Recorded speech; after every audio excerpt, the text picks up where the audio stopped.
होते हुए घोड़े की लगाम थाम लेने का कौशल, अखाड़े की मिट्टी में धोबी पछाड़ का हुनर आज भी याद आता है। राष्ट्रीय स्वयंसेवक संघ कुरुद की शाखा में ब्रह्म मुहूर्त में लाठी की भन्नाटी का चमत्कार 5 दशक बाद भी भूला नहीं। संस्मरण अपने जीवन में समाज में बीते हुए कल को प्रत्यक्ष करने की रचनात्मकता से महकती कला है। कुरुद की खुरदुरी मटमैली जमीन का अनुभवजन्य आलोक बिखरने लगा है। सुनहरे पंख लगाकर समय उड़ रहा है। स्मृति का सच चिंतन के नवोन्मेष में भीग कर अपने सौंदर्य बोध के साथ होता है अवतरित। लाठी के बदले कलम जब से थामी है, मानता रहा हूँ हालात कैसे भी हों, कलम हाथ में है तो अपनी बात रखने के में पीछे नहीं हटना चाहिए। यही कलम का आंतरिक गुण धर्म है।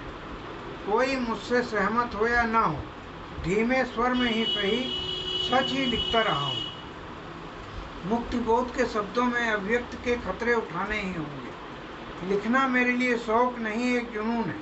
कोई क्या जाने, बचपन से डायरी लिखने की आदत रही है।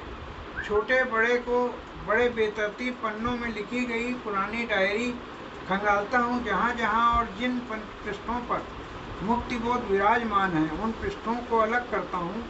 काल के प्रवाह में 7 दशक बीत चुके हैं। स्मृति पुंज चेतना के भीतर से उपस्था बहुआयामी उजास अनुगमन करता है और कलम चलने लगती है।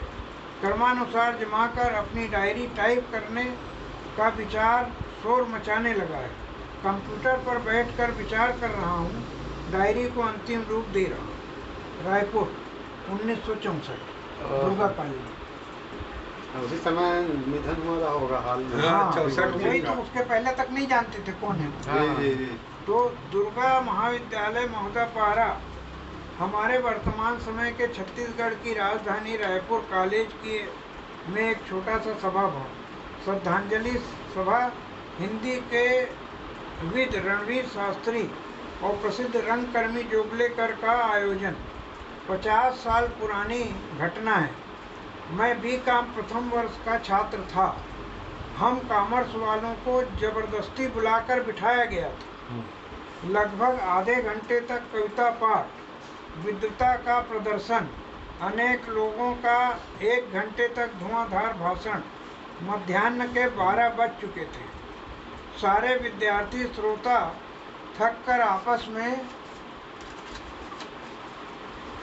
फुसफुसाने लगे। मुझे भूख लग रही थी। मैं पतली गली से निकलने की फिराक में था। तभी मेरे कानों में यह वाक्य टकराया, हमने हिंदी का एक मूर्धन्य कवि खो दिया है।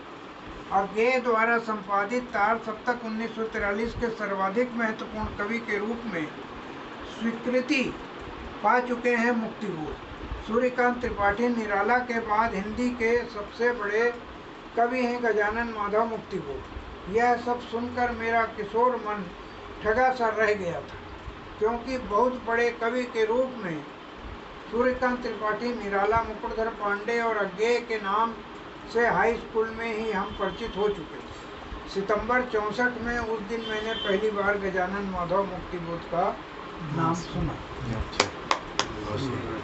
और उसके 50 साल बाद तब से आप लगातार उन पे काम करना चालू कर दिया था? नहीं, काम हम नहीं किए। काम तो मतलब उनकी चीजों को संग्रह नहीं, जो भी पुस्तक मिलती है पढ़ते। नहीं समझिए, चांद का मुंह टेढ़ा है।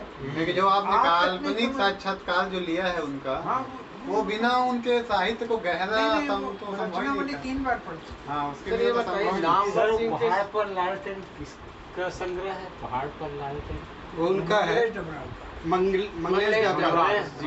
वो आप तो देखे थे वहाँ रायपुर।